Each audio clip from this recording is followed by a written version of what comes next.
question for you. Have you ever did an Experian dispute? Meaning you sent an Experian dispute letter to the credit bureau the first round, and then you got the updates back in the mail and they said that it was verified. Well, in today's video, I'm going to break down a second response letter that you will send out to Experian or Equifax or TransUnion when an item comes back verified, especially when you feel that this item is inaccurate. Now, this letter is called the Method of Verification Letter. My name is Mark Claiborne, and I'm the best-selling author of the #1 credit repair book in the country, Hidden Credit Repair Secrets, and the founder of StartupCreditRepairBusiness.com. Now, let me show you how to break this letter down. And I know some of you out there are going to steal this content and use it for yourself. I actually want you to do that. I am giving you permission to take the content from this letter and use it for yourself. At the end of this video, I'm going to give you more opportunity to learn how to get more letters like this one and more training like the one you're watching. All right, let's break it down. So here's what I call the Method of Verification letter. This letter is normally sent out in round 2. Now, round 2 basically means is that you've already sent the first dispute round out to Experian, Equifax, or TransUnion. And you got an update back in the mail, and the update said that they verified this account with the creditor. So the Fair Credit Reporting Act allows you to ask for a method of verification or validation. Not really validation, but basically a method of verification, like who did you contact and where did you get this information from, and provide me with the information or the source that verified this particular account. All right, so let's look at it. So the first thing you want to always do is you want to have your first name, full name, first name and last name, your current address. All right, so make sure you have your current address. So you want the same address that they have on their records. So whatever the credit bureaus have in their records, you want to make sure that that is the address that you have on your letter or on your envelope.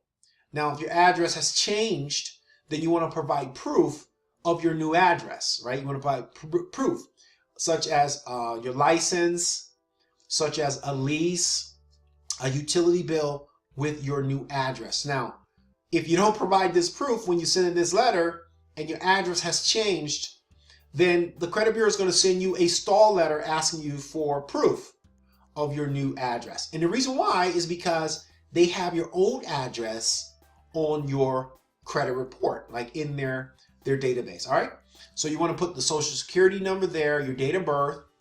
You also want to write the current date, and also this is a letter that I'm pulling directly from my software, the Client Dispute Manager. You're going to have an opportunity to check out that software too. So I'm pulling this letter right from the software in case you're starting a credit repair business and you kind of want to know what our letters look like.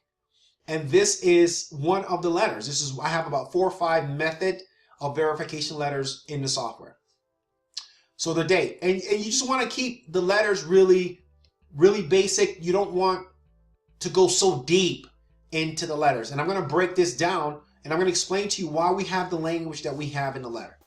All right, dear credit bureau, I sent a letter to the furnisher. The furnisher is the creditor, and it could be the collector too, right? So when we talk about furnisher, it could be creditor or collector, right? I sent the letter to the furnisher disputing the account listed below. This right here. So it'll be the creditor name, the account number, and the reason. So you're saying that you already sent a letter to the furnisher disputing the account listed below. So this letter would come into play is if you have sent a dispute letter directly to the creditor or to the collector. So then this one you would use this method of verification letter because you've already sent a letter to the creditor and they responded back as the information that's on the credit report is reporting accurately.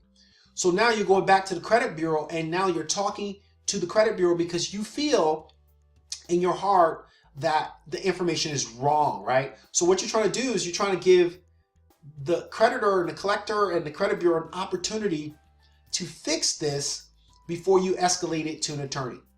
All right. I have not heard back from them, but they have verified the count as accurate. So basically what you're telling the credit bureau is that you sent a letter to the creditor or the furnisher and you haven't heard back from them and they're verifying the count as being accurate, okay? Can they do this?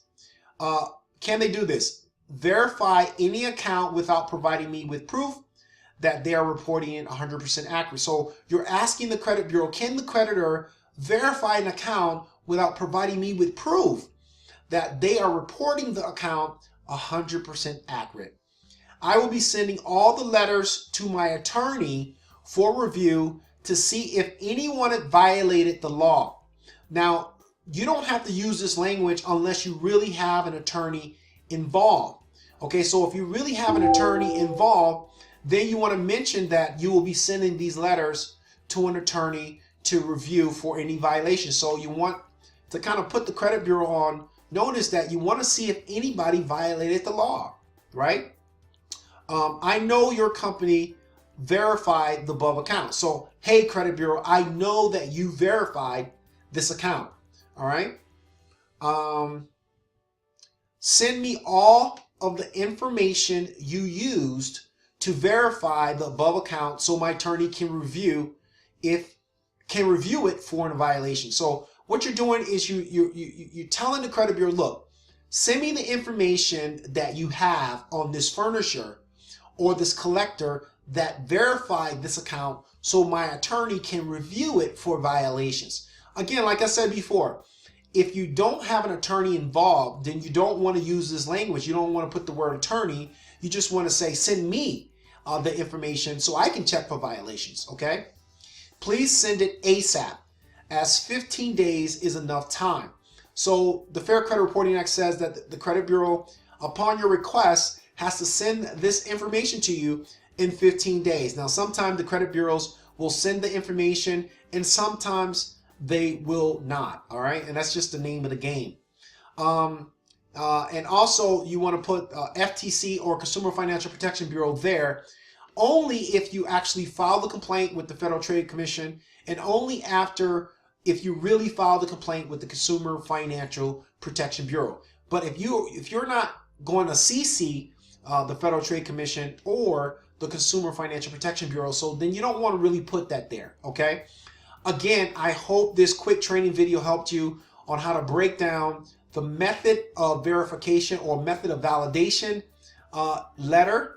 And again, you use this after you send out your first dispute rounds to the credit bureau or to the creditor, all right? Again, if you want to learn more strategies and you want to get access to more letters like this one, go ahead and click the link below. You have two options. You can click the link below. You have two options. One, you can sign up for our free trial on how to start and run a credit repair business. It'll also give you a free trial of the software. Or you can sign up for our free credit repair mastery class. We have the first 5 videos for free. You can check out the credit repair mastery class. Again, this is Mark Claiborne from StartupCreditRepairBusiness.com, best-selling author of the #1 credit repair book in the country. Share this video, like this video, comment on this video, and subscribe to my channel. Again, take care.